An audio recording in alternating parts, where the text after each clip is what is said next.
En el mundo de los orishas existe una deidad fascinante que merece nuestra atención y respeto, una presencia divina que ha ido perdiendo visibilidad con el paso del tiempo, pero cuya importancia en nuestra tradición africana permanece intacta. Hoy les traigo una joya de conocimiento que todo practicante de la religión yoruba debe conocer. En este video profundizaremos en los misterios de una orisha extraordinaria. Descubriremos su verdadera naturaleza, sus atributos sagrados y las historias ancestrales que revelan su poder divino. Les hablaré de sus diferentes manifestaciones, despejaremos confusiones comunes y, lo más importante, entenderemos por qué su culto merece ser preservado en nuestra tradición. Bienvenidos a Ofun Oshe, tu espacio dedicado a la religión yoruba afrocubana y el espiritismo. Aquí exploramos con profundidad y respeto nuestras raíces espirituales, compartiendo conocimiento ancestral para las nuevas generaciones. No olviden suscribirse al canal, activar la campanita de notificaciones y darle me gusta a este video. Esto nos ayuda a seguir compartiendo esta sabiduría con más personas interesadas en nuestra tradición. Antes de comenzar con este tema tan interesante, quiero compartirle una noticia emocionante. Pronto estará disponible mi primer ebook, una obra completa donde encontrarán información detallada sobre los orishas, incluyendo aquellos menos conocidos que les sorprenderán. Este material abarcará aspectos fundamentales de nuestra regla de Osha e Ifá. Además incluirá un valioso manual de palería y espiritismo, todo reunido en un solo lugar. Lo mejor son los extraordinarios bonus y la oferta especial de lanzamiento. Los primeros en conocer estos detalles serán los miembros de nuestro canal de Telegram, Ofun Oshe, cuyo enlace encontrarán en la descripción. Si estás viendo este video tiempo después de su publicación, no te preocupes, el enlace estará disponible en la descripción y siempre manejamos ofertas especiales. En nuestra religión yoruba existe una orisha que merece nuestra especial atención: Korikoto, esta deidad femenina cuyo nombre se compone de las palabras Kori, que representa la orilla de los partos y deidad infantil, y con Koto, que significa juguetes de los niños, es una presencia divina que ha ido perdiendo visibilidad en nuestras prácticas religiosas actuales. Es fundamental comprender que Korikoto, también conocida como Kori con Koto, es la orilla femenina de la fertilidad, íntimamente relacionada con la procreación y los niños que nacen predestinados. Su naturaleza está profundamente vinculada con la infancia, siendo considerada una deidad infantil que guarda una especial conexión con la natalidad. En la tradición arará, Korikoto ocupa un lugar de gran importancia, aunque es necesario mencionar que su culto en Cuba se ha vuelto cada vez más limitado. Este distanciamiento de sus prácticas rituales ha llevado a que las entregas de esta orisha sean cada vez menos frecuentes. Es crucial señalar que Korikoto es una orisha que únicamente se recibe, no se corona, un aspecto fundamental que todo practicante debe conocer. Entre sus atributos sagrados encontramos elementos de profundo significado espiritual: una piedra que representa su poder ancestral, una masa de hierro con 7 puntas que simboliza su autoridad divina, y un tarrito de toro que guarda sus secretos místicos. Sus collares, conocidos como eleque, se elaboran con elementos naturales de gran simbolismo: nueces de palma, obi y colá. En sus rituales o se le ofrenda pollón blanco como sacrificio sagrado.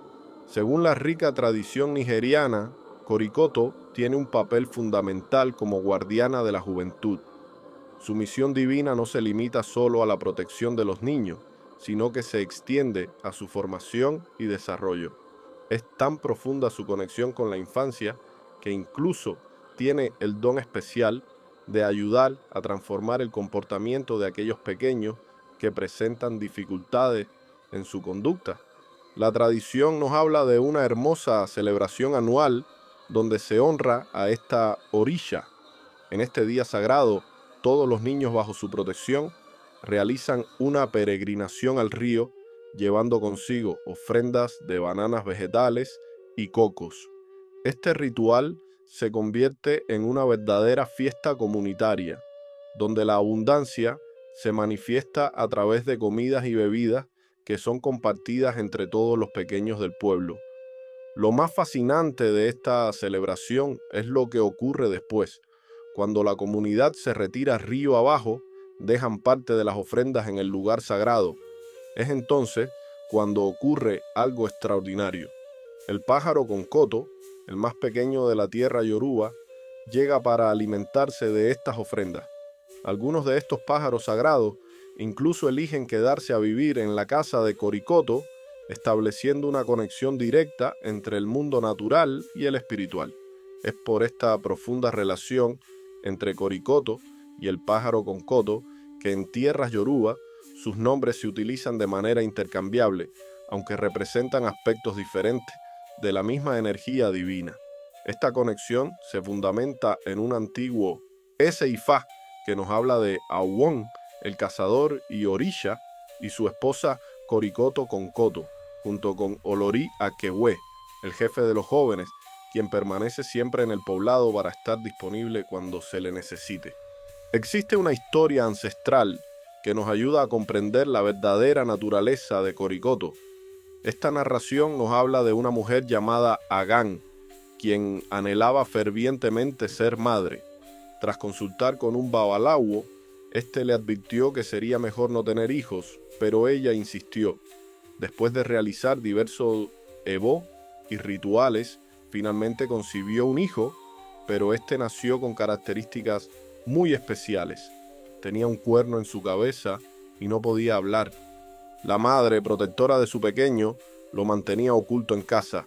Sin embargo, un día mientras ella visitaba el mercado, el niño, atraído por las risas y juegos de otros pequeños, decidió salir. Para sorpresa de todos, los niños lo acogieron con alegría, sin importarles su apariencia diferente ni su silencio. Este momento de alegría se vio interrumpido cuando la madre regresó y, atemorizada por la situación, lo llevó nuevamente dentro de la casa. Pronto, los niños del vecindario comenzaron a llamarlo para jugar, reconociéndolo como uno más de ellos. Ante esta situación y siguiendo el consejo de su padre, la madre tomó la difícil decisión de dejarlo en el bosque, donde lo visitaba secretamente, pero un día no pudo encontrarlo. Lo que ella no sabía era que los espíritus del bosque lo estaban protegiendo. El destino quiso que un cazador llamado Awon lo encontrara. Al ver que el niño no hablaba, decidió llevarlo consigo y lo nombró Jebsun, que significa aquel que come hojas por sopa. El pequeño demostró tener un don especial, pues conocía los secretos del bosque, los animales y las aves. La esposa de Awon, que era Coricoto, se encargó de su cuidado. La historia toma un giro significativo cuando descubrimos que Coricoto, quien no podía tener hijos, consultó con un babalawo buscando solución a su infertilidad. La respuesta que recibió fue que necesitaría la ayuda de alguien muy joven. Al enterarse que se trataba del niño del cuerno, Coricoto intentó acercarse a él, pero el joven, entendiendo sus intenciones, rechazó respetuosamente su propuesta. Este rechazo despertó la ira en Coricoto, quien olvidó todo el cuidado y amor que había brindado al joven. Cegada por el resentimiento, ideó un plan para alejarlo. Esperó el momento oportuno. Cuando su esposo regresaba de la cacería, le entregó al joven un anillo y una sábana sagrada que solo ella y su esposo utilizaban, y luego lo acusó falsamente de comportamiento impropio. Awon, creyendo en las palabras de su esposa, llevó al joven nuevamente al bosque. Sin embargo, el destino tenía otros planes. El joven, quien había aprendido a vivir en armonía con la naturaleza, encontró su camino. El jefe de los cazadores de la ciudad de Hilera lo encontró y lo llevó consigo. En ese momento, el rey de Hilera acababa de fallecer y los babalawos habían profetizado que un extraño del bosque debía ser el nuevo rey. Al descubrir que el joven tenía un cuerno y no hablaba, surgieron dudas entre los ancianos. Sin embargo, los babalawos insistieron en que se encontrara la manera de ayudarlo. Tras realizar los rituales necesarios, lograron retirar el cuerno y devolverle el habla. Así, Yehuesun se convirtió en un gobernante justo y sabio. Mientras Yehuesun gobernaba con sabiduría, Coricoto y Aawon enfrentaban tiempos difíciles. La prosperidad los había abandonado. No tenían hijos, les faltaba el alimento y habían perdido el respeto de su comunidad. Consultaron con un Babalawo, quien les reveló que sus dificultades eran consecuencia directa del mal que habían causado a un extraño. Para remediar su situación, debían realizar un ritual especial a Ogún y buscar el perdón de Yehuesun. El ritual exigía ofrecer un gran festín donde debían invitar a todos los cazadores de la región. Durante la celebración, entre tambores y baile, surgió la pregunta sobre el motivo de tan elaborado ebó. Cuando Aawon compartió la historia de Yehuesun y el daño que le habían causado, el jefe de los cazadores de Hilera reveló que conocía al joven, pero que ahora era el rey de su ciudad. Aawon viajó a Hilera para encontrarse con Yehuesun. Al presentarse ante el rey, no lo reconoció inicialmente. Yehuesun le explicó que, aunque su apariencia había cambiado al quitarle el cuerno y recuperar el habla, su esencia seguía siendo la misma. En ese momento, reveló la verdad sobre las falsas acusaciones de Coricoto. Los ancianos de Hilera, indignados por el sufrimiento causado a su rey, querían castigar a Aawon. Sin embargo, Yehuesun demostró su nobleza al mostrar gratitud por la ayuda que Aawon le brindó cuando su propia madre lo había abandonado. Le otorgó riquezas y protección para su viaje de regreso. Aawon, abrumado por la verdad revelada y la culpa, no deseaba regresar junto a quien había mentido. Comprendió que, sin poder llevar de vuelta a Yehuesun, nunca podrían recuperar su prosperidad ni ser bendecidos con hijos. Durante su regreso, se adentró en el bosque con la medicina ancestral de sus antepasados, una mezcla sagrada que incluía ñame y hierbas del Odu. Al consumirla, la tierra misma lo recibió en su seno, transformándolo en una corriente de agua que hasta hoy abastece a la ciudad. Los guardias que lo acompañaban, al descubrir su transformación, fueron testigos de cómo se fundía con la naturaleza. Al llevar las noticias y las riquezas a Coricoto, descubrieron que ella también había elegido su propio camino de transformación. Incapaz de enfrentar la verdad de sus acciones, tomó la medicina de su linaje y, recostándose sobre una pared de barro, se desvaneció en el mundo espiritual. Así, tanto Aawon como Coricoto se elevaron a la categoría de orishas, transformando su historia humana en energía divina.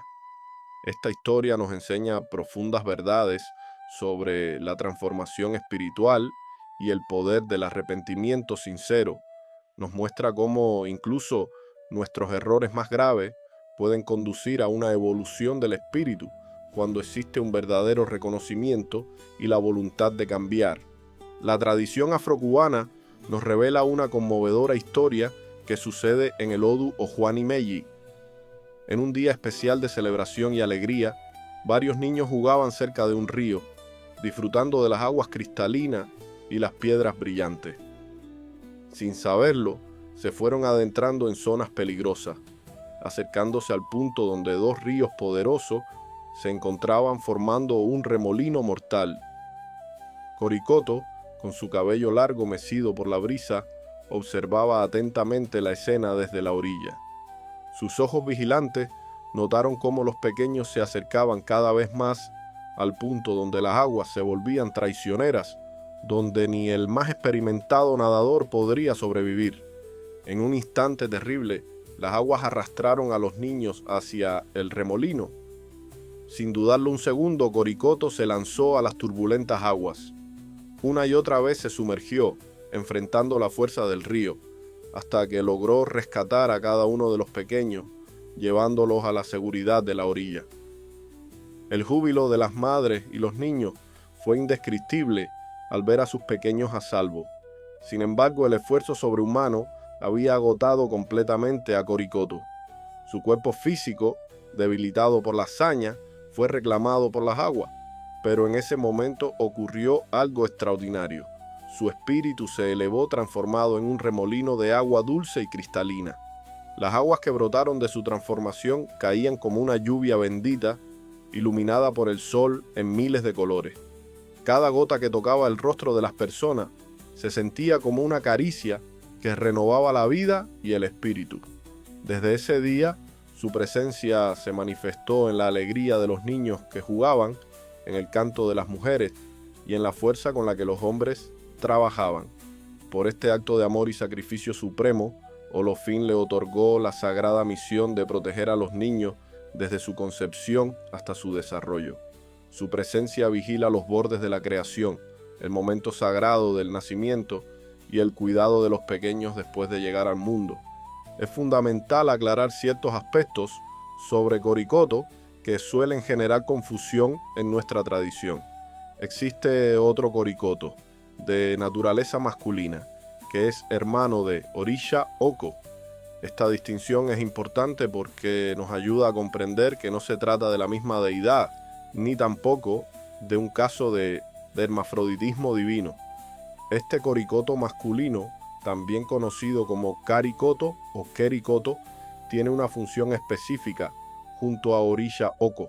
Su labor consiste en romper las piedras que surgen mientras Orisha Oko ara los surcos en la tierra. Estas piedras no se descartan, sino que se utilizan para construir muros protectores que resguardan los cultivos de aves y otros animales. Actúa como un guardián de las cosechas, alejando cualquier criatura que intente alimentarse de los sembrados. En la tradición cubana se dice que Orisha Oko presenta dos aspectos. Durante el día representa la pureza y perfección masculina, mientras que en la noche adopta la forma de Iku, la muerte. Es a esta manifestación nocturna y espiritual a la que se le ha llamado erróneamente Coricoto en su aspecto masculino. La confusión principal surge de un elemento común entre ambas manifestaciones, el caracol conocido como tirabuzón. En África, este caracol pertenece a la especie Turritella communis, mientras que en Cuba se utiliza la Turritella imbricata. Tanto el Coricoto de Orisha Oko como Coricoto, la protectora de los niños, llevan 8 de estos caracoles entre sus atributos. Con el tiempo, estos caracoles comenzaron a llamarse Coricoto, lo que contribuyó a la confusión entre ambas deidades. La comprensión de estas entidades espirituales se profundiza aún más cuando examinamos el Odu de Ifá Ogbe Tua. En este Odú encontramos la historia de un pacto sagrado entre Orisha Oko y Osobo, quien era hijo de Coricoto. Este pacto fue tan significativo que dio origen a la piedra sagrada de Orisha Oko, lo cual nos ayuda a entender mejor la verdadera relación entre estas energías divinas. Para añadir otra capa de comprensión, existe un pataki en Otura Meji, que nos habla de unos caracoles terrestres llamados corocotos. Estos caracoles de colores brillantes y hermosos pertenecen a la especie Polymitapicta y se manifiestan como servidores de Iku. Son estos caracoles los que verdaderamente otorgan el disfraz nocturno que Orisha Oko utiliza, conocido como Iku Afefe Orogodo. Si buscamos precisión en nuestras tradiciones, el nombre correcto para este espíritu no sería Coricoto, sino Iwi, palabra que deriva del yoruba Iwir, que significa espectro o fantasma. Esta distinción es crucial para mantener la pureza de nuestros conocimientos ancestrales. Es importante mencionar que las polimitas son caracoles únicos de Cuba, dotados de una belleza extraordinaria en sus múltiples colores. Sin embargo, estas especies están protegidas por normas internacionales y su preservación es fundamental para mantener el equilibrio natural y espiritual. Es esencial comprender que el culto a Coricoto representa uno de los aspectos más profundos de nuestra tradición religiosa.